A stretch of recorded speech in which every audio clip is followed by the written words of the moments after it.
How different was the U.S. education system compared to before you moved over here? Well, we touched upon foreign languages, so the foreign language instruction started in pretty Mm-hmm. much fourth grade. Um, just the math was separated into algebra and geometry since like fifth grade. So we had that separate, like you had algebra every day and you had geometry every day. So it would go on to high school. But the sciences were more separated. Like here you have Mm-hmm. science until it becomes like our science and biology in high Mm-hmm. school. We had chemistry, we had physics in middle school. So you had more specialized subjects. Middle school, the middle school ended in ninth grade. So middle school went from grade 5 to grade 9. And at that time, if you finished that grade 9, you actually had a choice. You could go to a high school, which was great for grades 10 through 12, and it was pretty much a college prep. So if you were going to college, high school was for you.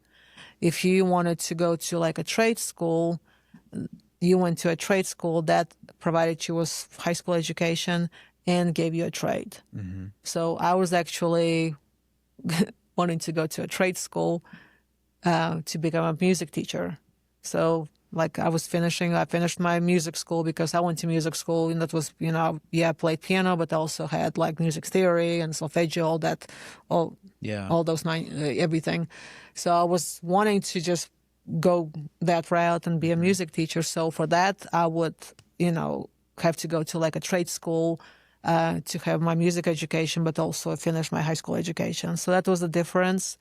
And I did not get into the college what was like a community college Mm-hmm. of my choice. Did not go to the one that my teacher wanted me to. And I went on to high school and I really focused on languages.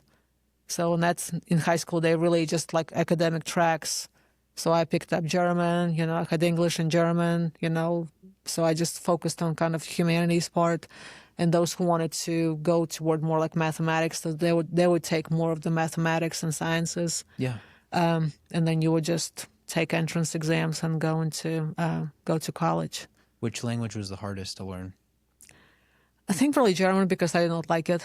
Okay. Because you have just different inflections and it just Mm-hmm. sounds rough. Mm-hmm. So I really never took the German. Yeah, yeah. Where do you see the future of the U.S. education system? I think we're living in very troubling times now. It's almost like at the crossroads. Mm-hmm. Where are we going to take our educational system? Mm-hmm. Because I don't want people to kind of be misled by so many different options. Mm-hmm. They need to be able to see the needs of their children first. And of course, virtual options are becoming very plentiful, which could be a great thing because I oversee virtual education in our county. Mm-hmm. And it's a life-saving choice for some of the students. I mean, they graduate from virtual school and they just found their niche. They like it and they get really good education. But it's not a good option for those who think regular school is too much, that you have to get up every day and you have to come to school.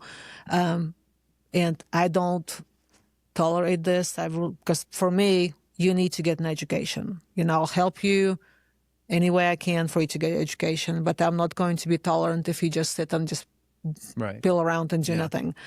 But with some virtual school choices that they're allowed to do that. And to me, it's a disservice. So, in what I'm afraid is happening in some choices is there's not a good literacy or mathematics instruction. So I don't want people to come out of this being illiterate. Right. And again, how do you contribute to your country? Because we have businesses who want to come in to have qualified workforce to be able to contribute to the state of West Virginia. We need to be able to provide qualified workforce. Yeah. And that's my biggest worry because whatever schooling option there is, we need to be able to assure that quality educational choices for our students.